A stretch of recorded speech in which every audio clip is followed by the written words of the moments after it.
I feel like future generations. I have 9 minutes minus to finish. So, but I try to be quick. I should have been put to the previous session because that was economics. This is environment, but I try to show how we can extend the economic theory in order to solve at least some problems of sustainable development. This is what I call human economics. I would like to speak about 3 topics. First of all, we define what is human economics. Then some slides about what kind of curve we are witnessing. Is it a growth curve? Is it a big drop, destruction? Or will it be something else? Then I would like to concentrate on one topic. This is equality. It seems to be that inequality and quality comes to the mainstream of economics, which has not been the case in the last 50 years. You might know that in previous times economics was called political economics, which means that we spoke about distribution. Now we don't speak about that, but that might be changing. So first of all, a very theoretical slide. This is what we see now as mainstream economics. So maybe 30 years ago we saw a nice circle which was full, but now we see a big gap in the middle, and we see that the borders are beyond. In previous times we called it market failures, and now we see that market failures are bigger than what the market can solve, so this is a big problem. So this blue thing is what we call mainstream economics, or if you look for specific terms, that it's utilitarian economics. Then you concentrate on individual profit, individual consumption, and so on. Now, we can extend this to the bottom, and we can extend this to the top.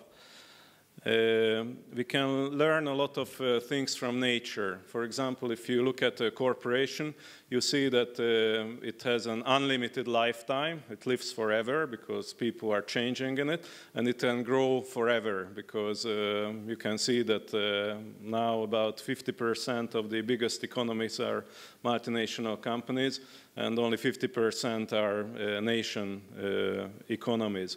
So we should learn from nature, from my body or from a tree, that you grow to a limited extent. This is what we have to learn from nature. But from nature we cannot get our goals. So this is what I call economic theology. The goals should come somehow from the supernatural, so from religion, but it can also come from human development. But anyway, we need to see where do we develop. It's not enough if we grow every year 5%. We need to know what is the point, what is the focus point so we should not grow on the basis of something, but we should grow towards something. It might look the same, but it's quite a different story. And altogether, this is what we call human economics. When I was younger, I thought that mainstream economics is bad, and we should invent a new alternative economics. Now I feel that mainstream economics is okay, but it's too small, so we should extend it to the bottom from the laws of cosmos and biology, and we should extend it to the top to give some goals to that. Okay, there are also 2 definitions. I give you 30 seconds to read this out.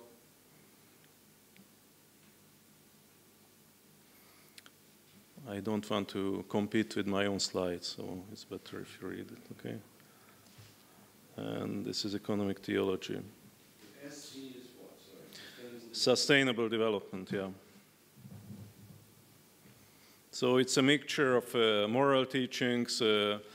I don't want to go to details, but Christianity, Islam, and also Judaism have a very good economic teaching. And although these religions are quite different, the moral teaching and the economic teaching is the very same. Give something to the poor, don't grow without limit, and so on. But we also have non-religious teachings like the sustainable development theories. So I think that economics should embrace now the ecological footprint and things like that. I will show an example. Okay, the second topic I would like to continue with, whether is there a collapse? There is some interesting debate, and I always ask my students whether they are pessimistic or optimistic, and I would expect them to be optimistic because they are in that age, you know, they are in love, they are 20 years old, they are healthy, and so on.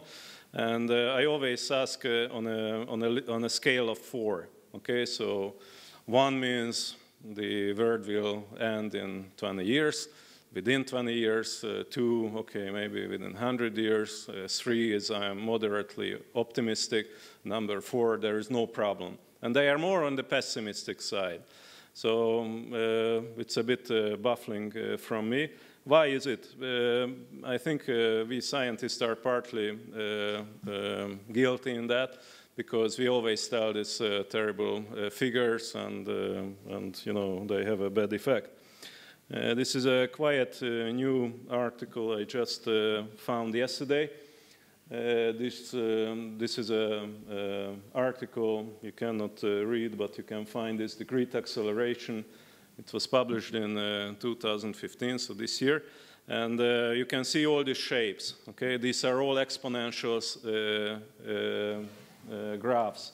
World population, GDP, urban population. This is the socioeconomic trends, and these are the Earth trends. CO2, atmospheric ozone, and so on. So, most people make so this is a G curve, okay, an exponential curve. And most people think that this G curve will cause us a big collapse. Okay, a lambda curve, or a reverse, or a Gauss curve, or a reverse V. The limits to growth had been mentioned already.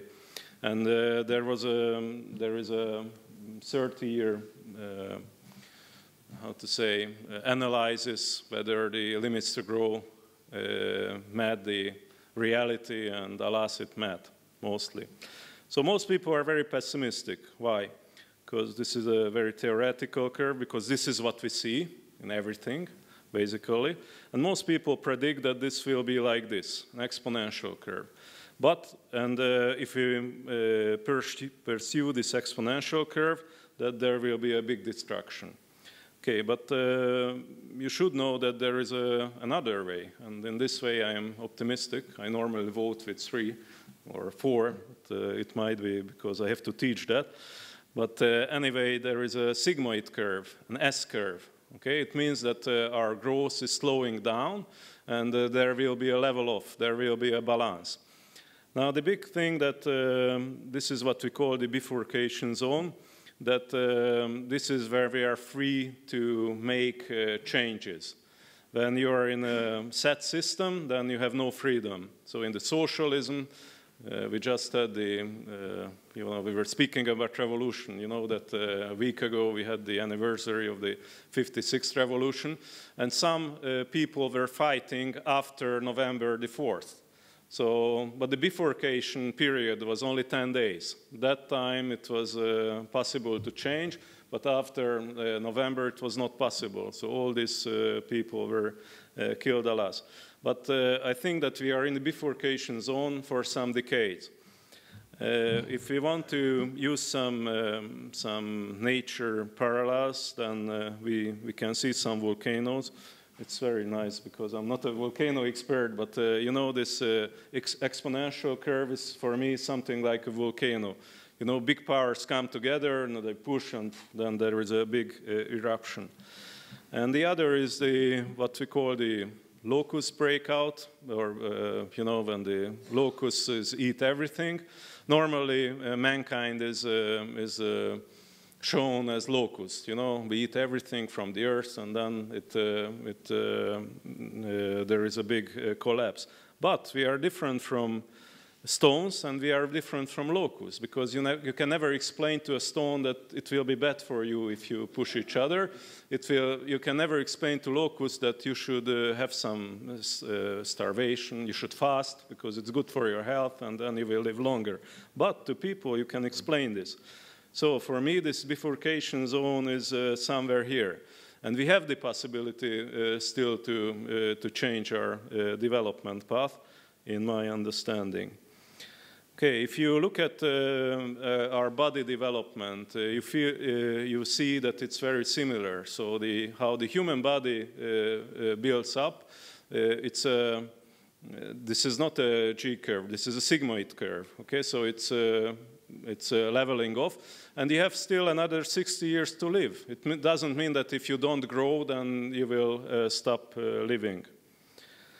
We made some own research. We tried to calculate. I was a stipendist in Kőszeg, and we wrote an article. We tried to calculate the ecological footprint for the last 12 millennia, so for 12,000 years, because we only have data since 1961 to 2008 or 2009. And this long-term graphs show really interesting things.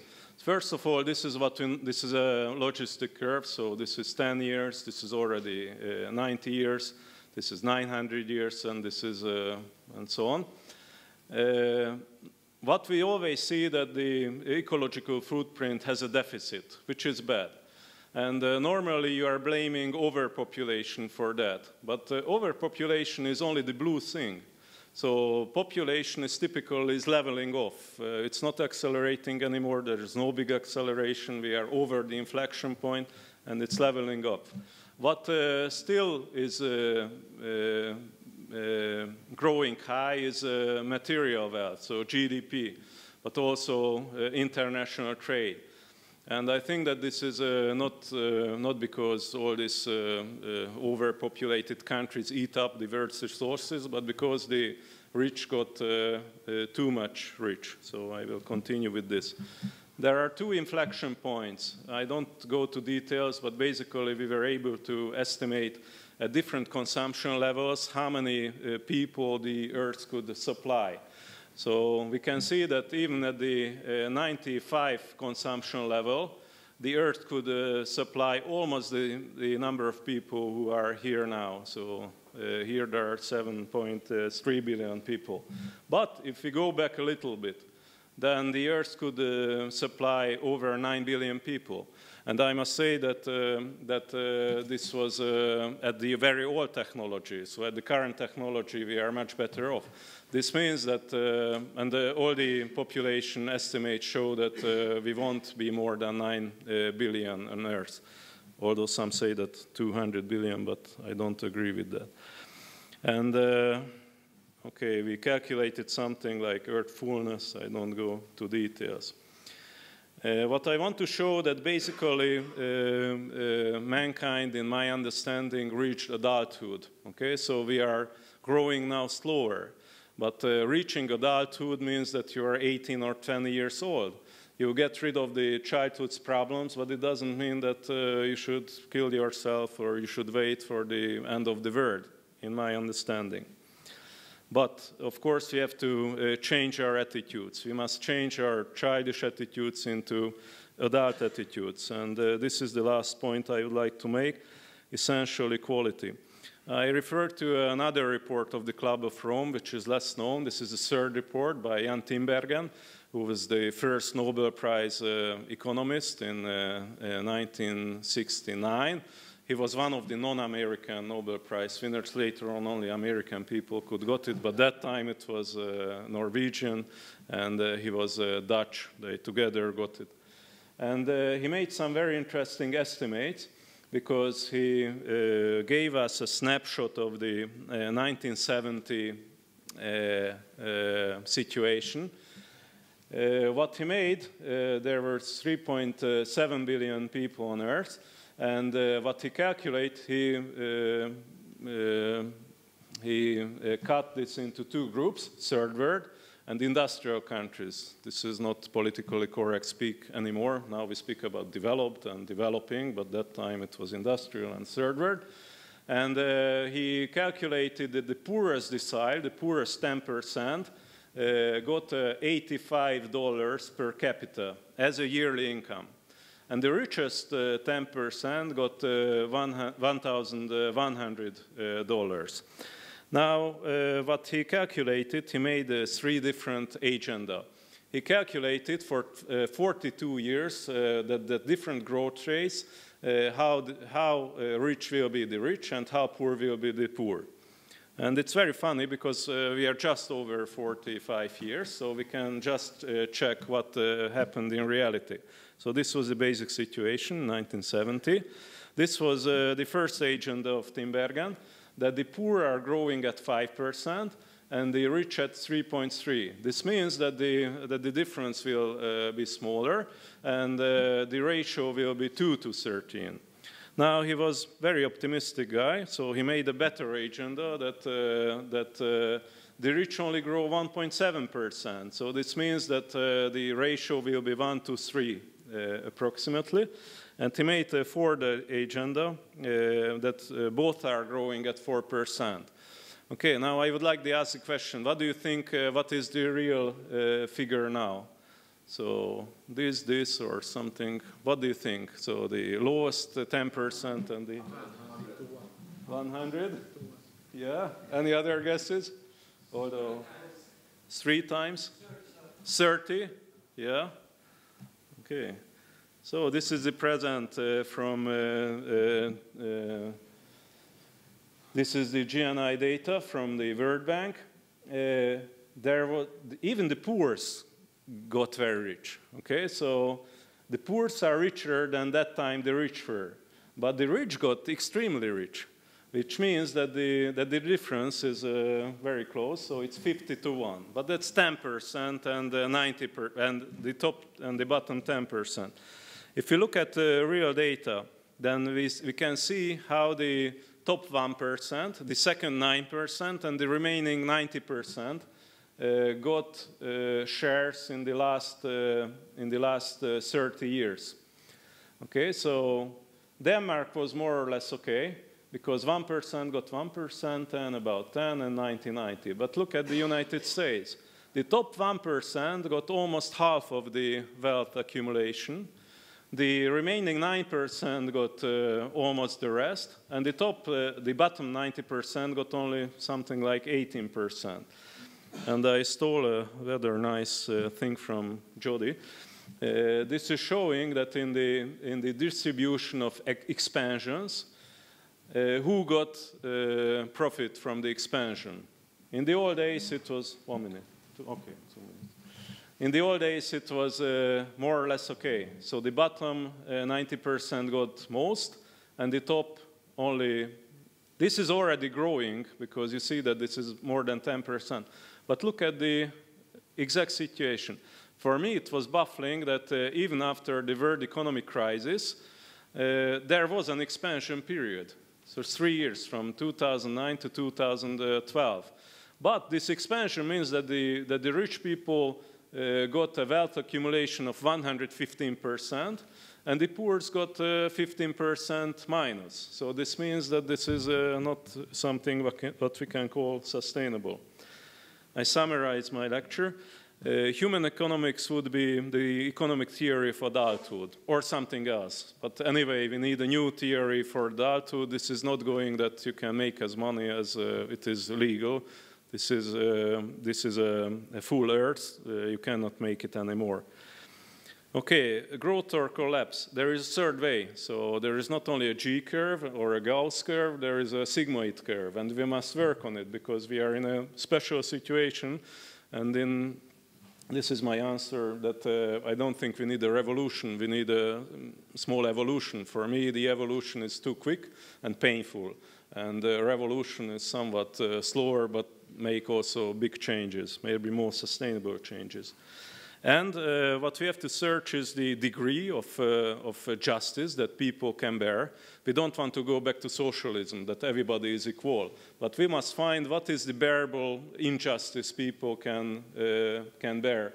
Maybe 1 to 5th, 1 to 10th, but definitely not 1 to 50.